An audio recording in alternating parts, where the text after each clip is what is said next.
एक बार गणेश जी सत्यलोक से विचरण करते हुए चंद्रलोक में जा पहुंचे। वहां रूपशाली चंद्रमा ने गणेश जी के ऐसे हास्य योग्य रूप को देखा जिसमें उनकी लंबी सूंड, सूप के समान कान, लंबे दंत, बड़ी तोंद और चूहे के वाहन पर आसीन है। उस चूहे पर से गणेश जी धड़ाम से गिर पड़े। जब गणेश जी गिरे तो उनके रूप को देखकर अभिमानवश चंद्रमा को हंसी आ गई। चंद्रमा के हंसने से गणेश जी कुपित हो गए और उन्होंने चंद्रमा को श्राप दिया कि आज से शुक्ल चतुर्थी के दिन जो व्यक्ति भूल से भी तुम्हारे मुख को देख लेगा उसे अवश्य कलंकित होना पड़ेगा। ऐसा श्राप सुनकर चंद्रमा का मुख मलिन हो गया तथा वे जल में प्रविष्ट हो गए और वही निवास करने लगे। सभी देव, ऋषि और गंधर्व दुखी और चिंतित होकर ब्रह्मा जी के पास गए। उन्हें चंद्रमा के श्राप का वृतांत सुनाकर श्राप मुक्त होने का उपाय पूछा। तब ब्रह्मा जी ने कहा, हे देवताओं, गणेश जी के दिए श्राप को कोई भी नहीं काट सकता, इसलिए आप लोग गणेश जी की ही शरण में जाएं।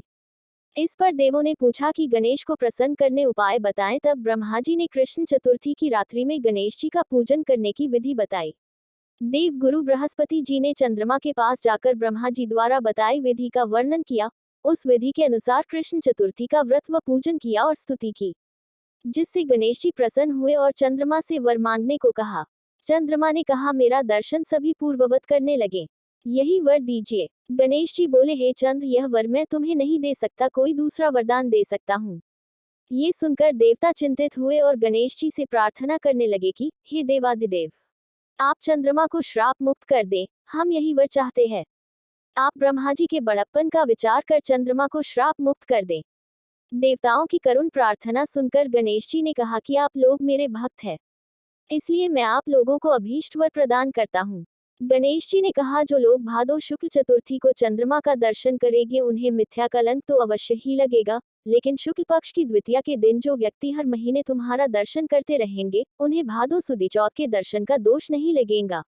अतः शुक्ल पक्ष की द्वितीया को चंद्र दर्शन अवश्य करना चाहिए। भाद्रपद शुक्ल चतुर्थी की कथा सुनने से भी दोष मुक्त हो जाते हैं। इसके अलावा एक बार भगवान कृष्ण जी ने भी भादो सुदी चौथ का चंद्रमा देखा था। उनके भी झूठा कलंक लगा, लेकिन जो व्यक्ति भगवान कृष्ण वाली स्यमंतक मणि की कथा सुनता है उसका झूठा कलंक दूर हो जाता है।